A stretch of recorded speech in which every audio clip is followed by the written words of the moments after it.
Hi everyone, நான் உங்கள் doctor Sasitharan.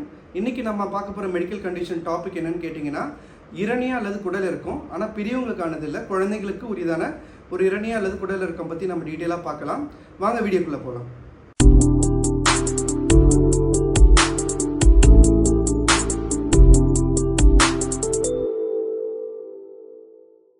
So இந்த குழந்தைங்களுக்கு உரிதான இந்த இரணியா அல்லது குடல் இறுக்கம், அதாவது பெரியவங்களுக்கு வர மாதிரி குழந்தைங்களுக்கு வந்து இரணியா குடல் இறுக்கம் வர்றது கிடையாது. பெரியவங்களுக்கு வந்து மேஜராக நீங்கள் பார்த்தீங்கன்னா ரொம்ப ஹெவியான வெயிட் தூக்குறது, இல்லை ஆப்ரேஷன் பண்ணதுக்கப்புறம் அந்த தசைகள் வீக்காக இருக்கிறது, அந்த மாதிரி கண்டிஷனால தான் பெரியவங்களுக்கு ரொம்ப காமனாக இரணியா வரும்.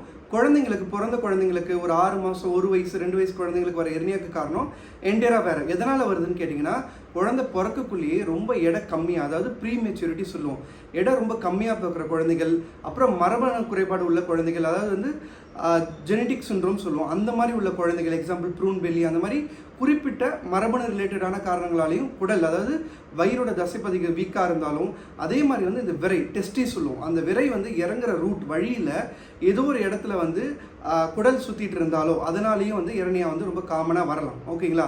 ஸோ இது எப்படி சார் நாங்கள் தெரிஞ்சுக்கிறது, என் குழந்தைக்கு வந்து இரணியா இருக்கா இல்லையா, அதை நான் எப்படி தெரிஞ்சுக்கிறது கேட்டிங்கன்னா, ஸோ இரணியாவும் அதே மாதிரி வந்து அம்பிளிக்கல் இரணியா, அதாவது தொப்புள் கொடி சுற்றி இருக்க இரணியாவும் நிறைய டைம் வந்து கன்ஃபியூஸ் ஆகிடுவாங்க, ரெண்டு ஒன்று நினச்சிக்கிட்டு. ஸோ அந்த அம்பிளிக்கல் இரணியா பற்றி நான் ஒரு வீடியோ போட்டிருப்பேன், அதை நீங்கள் போய் பார்க்கலாம். அது வந்து தொப்புள் கொடி சுற்றி இருக்கிற வீக்கான தசை கம்பார்ட்மெண்ட்டால் வர இரணியா. ஆனால் நம்ம இன்னைக்கு டிஸ்கஸ் பண்ணுற இரணியா என்னன்னு கேட்டிங்கன்னா, நம்மளோட விரை இருக்குல்ல, விரை வழியாக வர ஒரு வழியில் குடலும் இறங்கி, குடலோடைய முக்கியமான பகுதிகள் வந்து அது வழியாக இறங்கி டிசெண்ட் ஆகி வர்றது தான் வந்து இந்த ப்ராப்பர் குழந்தைங்களுக்கு வரக்கூடிய அப்டாமினல் ஹெர்னியான்னு சொல்லுவோம். ஓகேங்களா?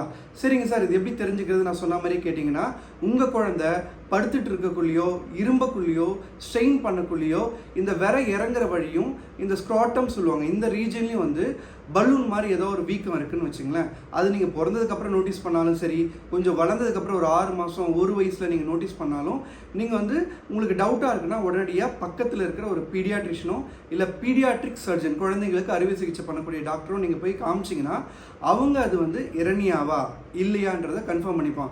ஏன் சார் ரொம்ப இம்பார்ட்டண்ட்டாக நாங்கள் உடனடியாக போய் காமிக்கணுமா, இல்லை வெயிட் பண்ணி பார்க்கலாமா, கொஞ்சம் வளர வளர சரியாயிடுமா அப்படின்னு நீங்கள் கேட்டிங்கன்னா, உங்கள் குழந்தைக்கு இரணியா இருக்குன்னா கண்டிப்பாக வந்து அந்த வளரக்குள்ளே சரியாகிறதுக்கான விகிதம் வந்து ரொம்ப ரொம்ப கம்மியாக இருக்குது. மெஜாரிட்டி ஆஃப் த இரணியா குறிப்பிட்ட 1 வயசுலேருந்து 6 மாதத்துலேருந்து 1 வயசு இல்லைன்னா 2 வயசுக்குள்ளே நீங்கள் வந்து ஆப்ரேஷன் கண்டிப்பாக பண்ணி ஆகும். அது தானாகவே மூடுறதுக்கான சான்ஸ் ரொம்ப ரொம்ப கம்மி.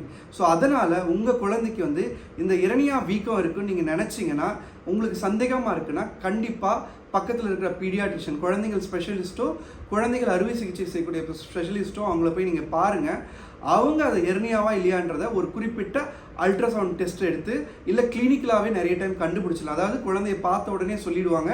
கொஞ்சம் சீனியர் டாக்டராக இருந்தாங்கன்னா, கொஞ்சம் சந்தேகம் இருக்குன்னா வந்து இந்த குடல் இறக்கத்தோட வேறு ஏதாவது இறங்கி இருக்கா இல்லையான்றதை பார்க்கணும், அப்படி ஏதாவது சந்தேகம் இருக்குன்னா அது ஸ்கேன் மூலிமா, அல்ட்ராசவுண்ட் ஸ்கேன் மூலிமா கன்ஃபார்ம் பண்ணிவிட்டு, அதாவது செமி எலக்டிவ், அதாவது எமர்ஜென்சி கிடையாது, குறிப்பிட்ட கண்டிஷனில் மட்டும்தான் அது எமர்ஜென்சியாக ப்ரெசென்ட் ஆகும். Majority of the time semi எலக்டிவ்னு சொல்லுவாங்க. ஒரு குறிப்பிட்ட நாள் வந்து பிளான் பண்ணி அதுக்கேற்ற மாதிரி இந்த சர்ஜரி பண்ணுவாங்க. சர்ஜரி பேர் வந்து ஹெர்னியாடாமின்னு சொல்லுவாங்க. நீங்கள் பயப்படுற மாதிரி ரொம்ப பெரிய சர்ஜரி கிடையாது. குறிப்பிட்ட ஒரு 1 மணி நேரத்துலேருந்து 2 மணி நேரத்தில் இப்போ பெரிய சென்டரில் டே கேர் ஒரு நாள்லேயே பண்ணிவிட்டு ஒரு 2 நாளில் டிஸ்சார்ஜ் ஆகிற மாதிரி கூட பிளான் பண்ணிப்பாங்க. எந்த கண்டிஷனில் நீங்கள் ரொம்ப கேர்ஃபுல்லாக இருக்கணும்னு கேட்டிங்கன்னா, உங்கள் குழந்தை இந்த மாதிரி குடல் இருக்கும் அடிக்கடி இரும்புக்குள்ளே வருது, ஆனால் அந்த டைமில் வந்து குழந்தைக்கு வந்து வாமிட்டிங் அதிகமாக வருது, குழந்தை பாத்ரூம் போக முடியல, அந்த மாதிரிலாம் கம்ப்ளைண்ட், ஃபீவர் இருக்குது, அந்த மாதிரிலாம் கம்ப்ளைண்ட் இருக்குன்னா சில டைம் அந்த இரணியா அப்ஸ்ட்ரக்ஷன் சொல்லுவாங்க, அடபடுறதுக்கான வாய்ப்பு இருக்குது. அந்த மாதிரி டைமில் இந்த சிம்டம்ஸ் வரும். அப்படி உங்கள் குழந்தைக்கு வந்து இரணியா இருந்து இந்த மாதிரி ஃபீவர், வாந்தி, பாத்ரூம் போகலை, வயிறு வலியில் அழுகுறாங்க அப்படின்னா இம்மிடியேட்டாக 1 நிமிடம் கூட தாமதம் பண்ணாமல் நீங்கள் பக்கத்தில் இருக்க குழந்தை அறுவை சிகிச்சை டாக்டர், பீடியாட்ரிக் சர்ஜன் கிட்ட போய் காமிக்கணும். அவங்க அதுக்கான அர்ஜென்ட் ஆப்ரேஷன் பண்ணி குழந்தைய கண்டிப்பாக காப்பாற்றிடுவாங்க. உங்களுக்கு இந்த குழந்தைகளுக்கு வரக்கூடிய ரொம்ப காமனான இந்த குழந்தைகள் குடல், அதாவது ஹெர்னியா பற்றி உங்களுக்கு ஏதாவது சந்தேகம் இருக்குது, இன்னும் அதை நான் பற்றி கிளாரிஃபை பண்ணணும்னு நினச்சிங்கன்னா கமெண்ட் பாக்ஸில் மென்ஷன் பண்ணுங்கள். அதை பற்றி நம்ம டீட்டெயிலாக டிஸ்கஸ் பண்ணலாம். Until then bye from doctor Sasitharan.